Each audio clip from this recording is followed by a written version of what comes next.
So if you're following along on Instagram, for the last couple months, actually, I've been posting daily questions. And I know a lot of people are curious to ask, somebody asked, do I ask these questions because I want to become famous? Someone asks, am I trying to just be messy? Am I trying to become an Instagram influencer? But the reasoning behind the questions is because of my passion for psychology.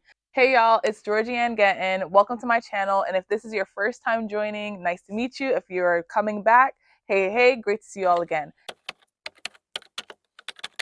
So let me take you a little bit back in the Wayback Machine. A couple years ago, I started discovering the huge intersection between business and psychology. That actually led me to pursuing a master's degree in something called IO psychology, which stands for industrial and organizational psychology. If you follow individuals like Adam Grant or James Clear, this is what their work is founded in.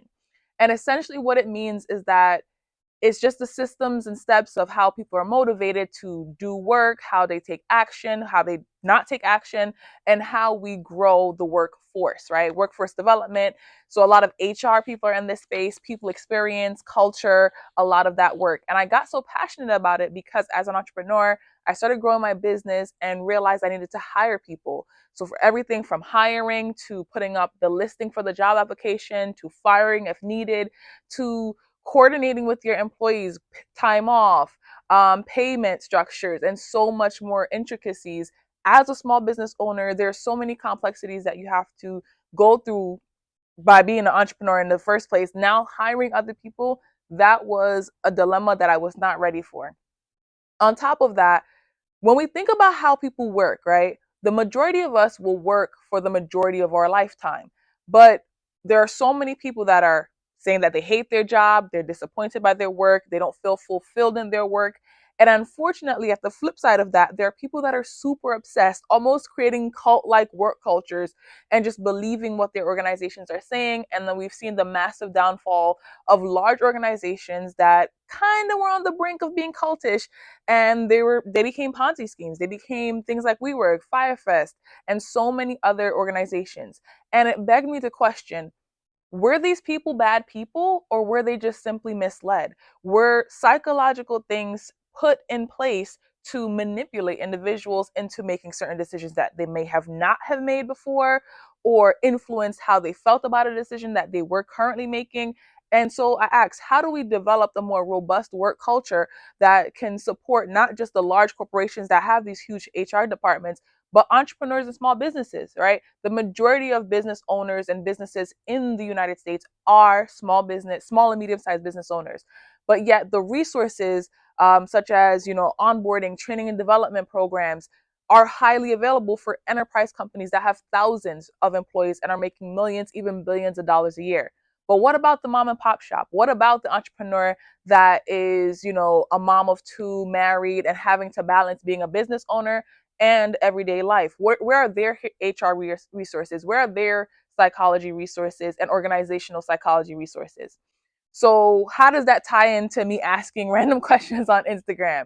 Well, at the core of any part of psychology is curiosity, questioning, understanding what the problem is. And this is the core of any science and just how the world works in general. So these questions that I've been asking on social media are a starting point to opening up people's conversation to seeing different perspectives, seeing how someone else thinks, and how while you may think something is flat and dry and it's a clear answer, a clear solution, the people around you have dozens of ways to look at it. So that is my beginning of the conversation of this framework that I'm building called Scale Your Potential.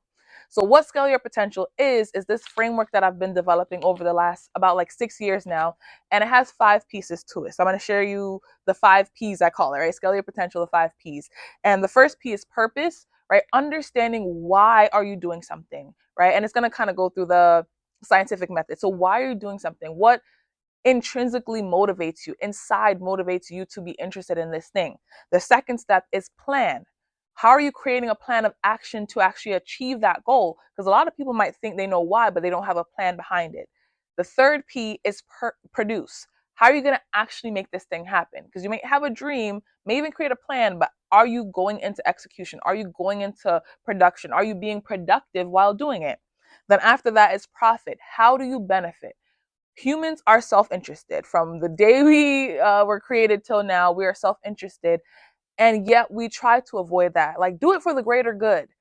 That sounds nice in concept, but in reality, we all want to win. And there are many ways that we can individually win that allows the whole to win. So that's the community, that's the world, that's the universe, wherever it might be. And how do we measure that? How do we measure if we were successful, if we profited either internally or externally, such as financially, from the thing that we just did? And lastly, play. That's the fifth P. How do we celebrate? How do we enjoy ourselves? How do we reset or brain or minds and not get burnt out, not get overwhelmed, and feel good about what we're doing overall? So, this 5 piece framework has been something that I studied originally for myself. And then I started reading dozens, hundreds of books at this point and creating case studies. And I'm going to be sharing that here on my channel in future videos. But I started studying this to see what are the steps that I've taken that have gotten me to success each time, no matter what I'm doing. And that was purpose, plan, produce, profit, and play. And I'm going to be sharing more of that framework with you all because my goal is to help everyone figure out what hidden potential they have inside and then help you scale that potential through questioning, through learning, through ideating, through testing. And that's how we develop as individuals so that way we could unlock a version of our best selves. We are we have the potential to do so much more than we think we do. But because of societal standards, familial expectations, or just us not having faith that we can do these things, or being nervous, being scared. And it's not just a fear of if this thing doesn't work out. What I've also understand through studying, through going through this master's program, through analyzing people over the last few years, is that we have more of a fear of success. What if this thing works? That is scarier than what if this thing doesn't work. We all know what to do when it doesn't work. We go back to what we were doing before. But what if this thing works? It's going to require more of us. It's going to require us to step to a standard that we have possibly never held ourselves to before. And so this is what I want to explore. And it all starts with asking questions. And while they may seem like simple questions that I'm asking about, food or dating or what should a person do or what could they do, it's allowing us to start thinking differently. And that's step one. Can we think differently on topics that we are so deeply rooted in? Step two is going to be coming up where I'm going to ask you all to participate in these activities more actively than we're doing right now. So stay tuned for that. A lot of fun stuff is coming up. But at the core, I really want to help everyone again scale their potential by using psychology, using business, using innovation, skills, mindsets, and tactics to help us all grow and unlock the best version of ourselves. So if that sounds interesting to you, go ahead and like this video, subscribe to my channel, and stay tuned for a lot more amazing stuff that's going to be coming up. Thanks for watching.